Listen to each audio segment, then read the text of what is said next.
Mr. Tomalak, I think that we are now recording. And for those of you who ever listen to this, or for those of you who will read this, it is my great pleasure to introduce to you somebody that I worked with for a little while and admire greatly. And that is our principal and leader in our building products manufacturing side of the world, Todd Tomalak. But he is so much more than that. And our conversation today will give you just a slight hint about what I mean related to that. And Todd, as I've shared with you, we're going to explore the economy. We're going to explore what you see in building products, but don't limit your perspective, because one of the things I appreciate about you is the wide range of elements that you look at and bring back to our industry. And I have said this on many stages. I've said this in LinkedIn. I've said this in person, said it virtually. You're my favorite LinkedIn content. You constantly make it fresh. So for those of you listening, if you get a chance and you don't follow him, please do. So Todd, let's dive in, because give us the quick take on how you got here, because it's an interesting story. So entered the industry at the worst possible time to enter the industry, which was October 2007 peak. I was leaving banking and coming into a company called Kohler Company, the kitchen and bath, and I was in their economics and research group. So my first office was on the floor of a building called Building 83, which was like their Skunk Works prototype, and I got to take all these fun baths and showers and prototype. It was a great perk. And then later ended up in the M&A and corporate strategy and kind of the economic side in the finance building. But was there for 7 years through the financial crisis, and then was at another research firm, built out their building products research for another 7 years, and then had the great opportunity to join Zonda to work on our building products coverage. And we have so much exciting things that we have at our fingertips for data that I'm learning all the time. So it's been a great journey. I love it. Now, hold on for a second. I want to make sure that we are transcribing, because it shows that we're recording, but I'm not seeing the notes come out. So let me verify that. Okay. It says, there we go. All right. Beautiful. All right. Todd, from there, give us a perspective on the geographies you work in, because the way I observe the work that you and the team are doing, it's nationwide at least. Yeah, that's right. So we start with the macro. We start with the nation, and then it all comes down to from there where are things happening, and there's local differences. But the thing about building product companies is that they tend to write really big checks. They had to do big manufacturing, expensive, and there's a lot of scale there. And so you have to start out with the big questions of how many, how fast is it going to grow? And then when it gets to actually delivery and execution, then you get to the geographies. That's how our research generally approaches. And we do a lot with investors. So a lot of questions around, what's going to change very, very quickly. So that's the New York crowd, but of course it applies at a national level. I get it.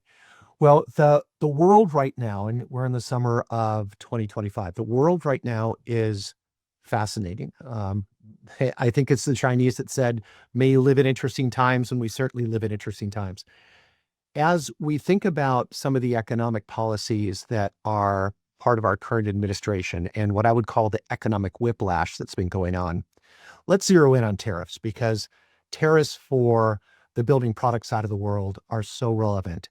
And if you would be so kind, kind of maybe dumb it down for us even, but talk about your observations on tariffs, what it's going to do to costs, and maybe the sides of our business that are most at risk. Yeah. Well, let me maybe start by saying I think my sleep is inversely related to tariff news. So unfortunately, you're dealing with a lot of tariff news lately. So we spend a lot of time kind of pulling the string on all the implications, and there's a lot. I guess where I would start for everyone, we know that tariffs cause confusion among costs and among prices. But if you zoom out a little bit, put yourself in the shoes of a CEO who runs, say, a manufacturing business, and is thinking about, should I reshore or what will my costs look like? It's really hard to answer just the fundamental questions of like, 2 years, 3 years, 4 years from now, will I be able to charge the same prices? Will I be able to source from the same sources?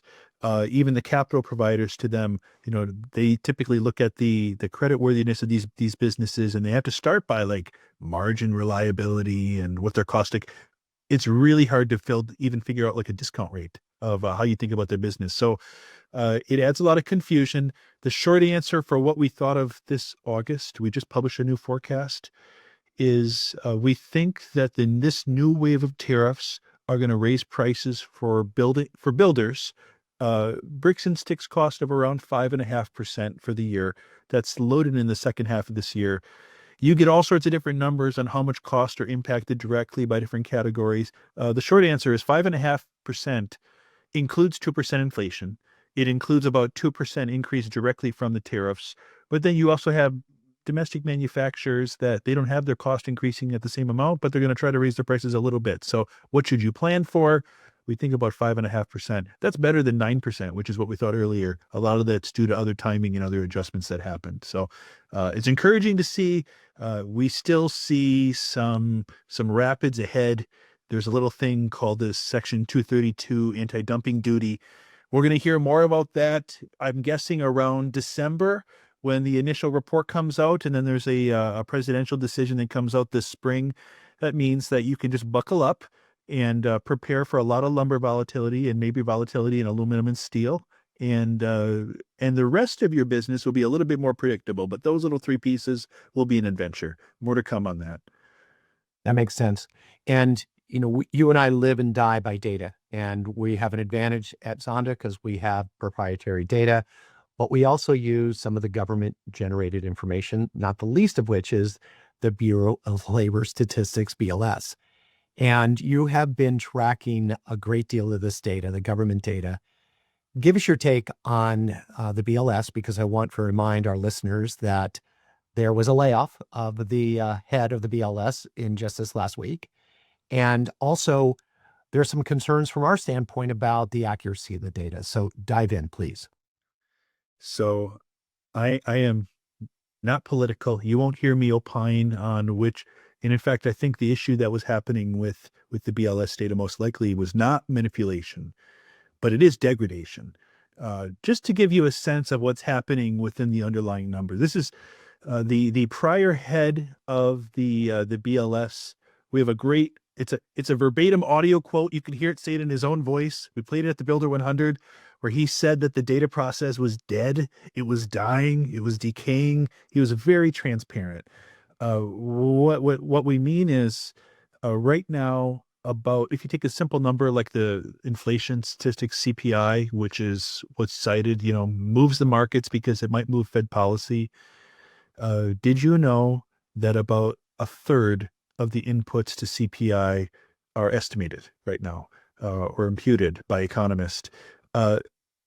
6 months ago, it was a tenth, and that was about normal for some time. So it's tripled, versus where it was.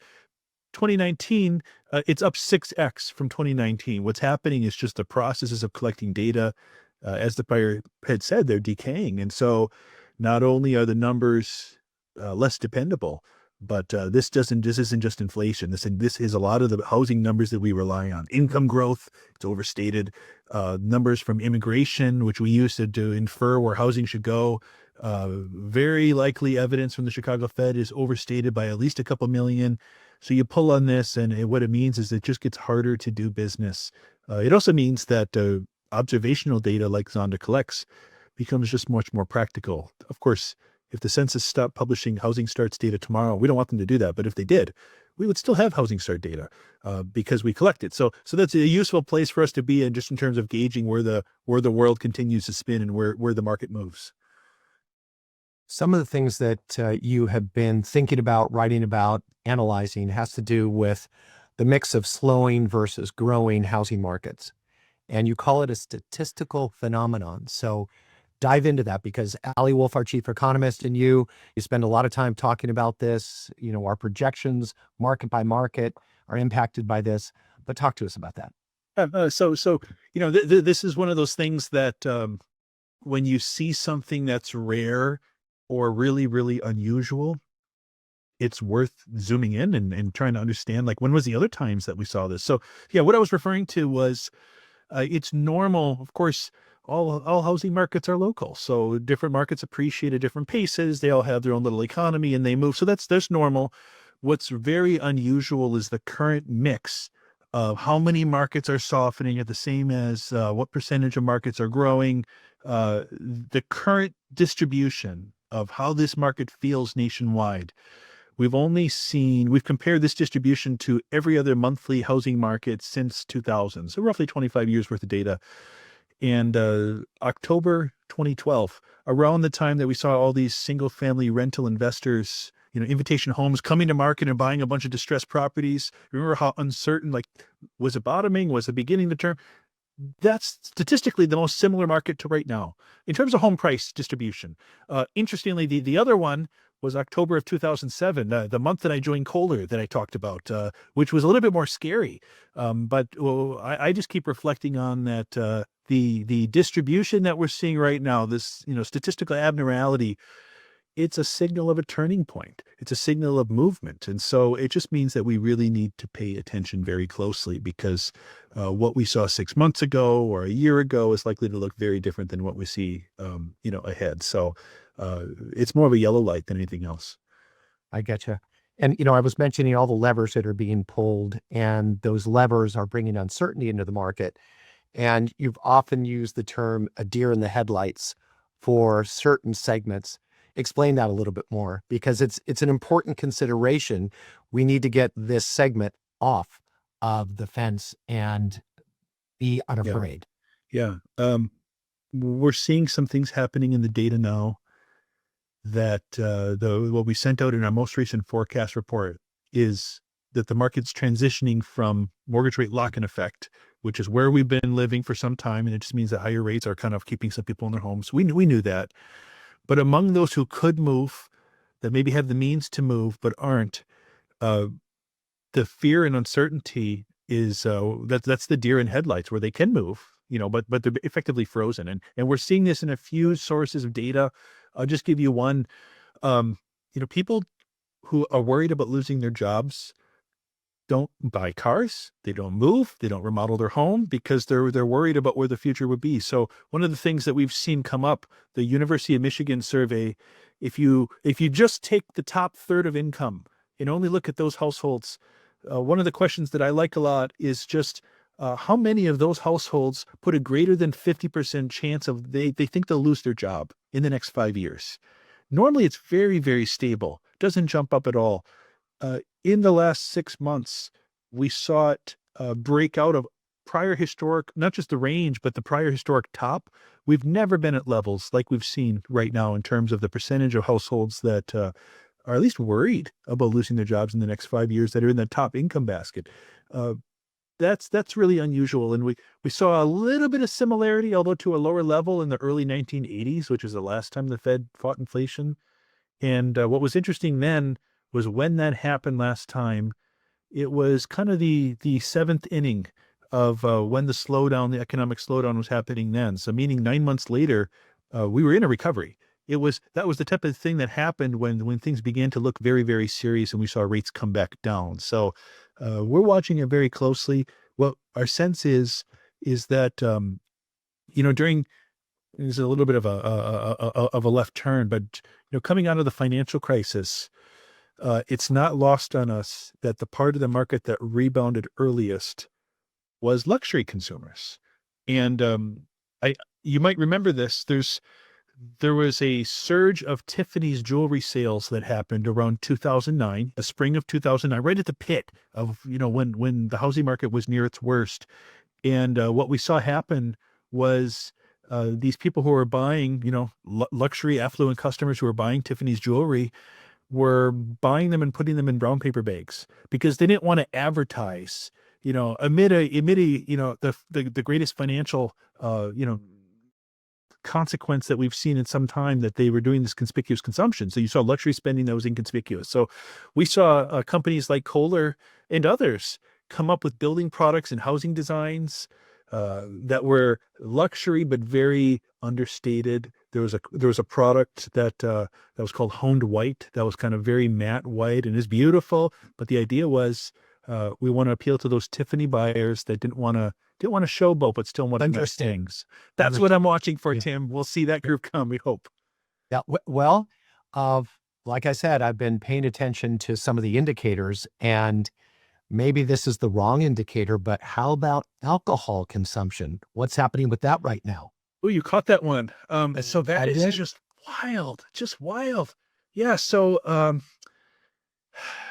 for 43 years, if you took the amount of alcohol consumption that's bought and consumed off-site, so like you bring to your house, buy some, wine or beer or whatever and have it at home or have it someplace else, but not in a restaurant.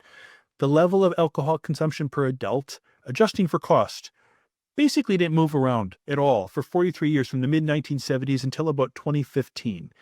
And then in 2015 and 2016, we started to see it grow. It grew 10% from 2016 to 2019.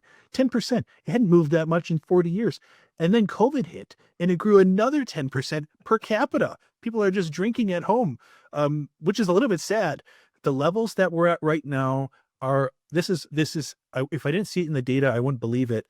But the elevated levels of the 1960s, sometimes I watch these Alfred Hitchcock movies, and it seems like every 5 minutes, someone's pouring themselves like a highball or something's coming up. Yeah, exactly. And I'm like, boy, this doesn't feel very about. The data says that something clearly shifted since 2015. So it makes, my joke was that for those builders and building product companies that are invested in outdoor kitchens, I'm not claiming they're related, but I'm sure those fridges are well stocked. So we will find out. So hold that thought, because that's going to be kind of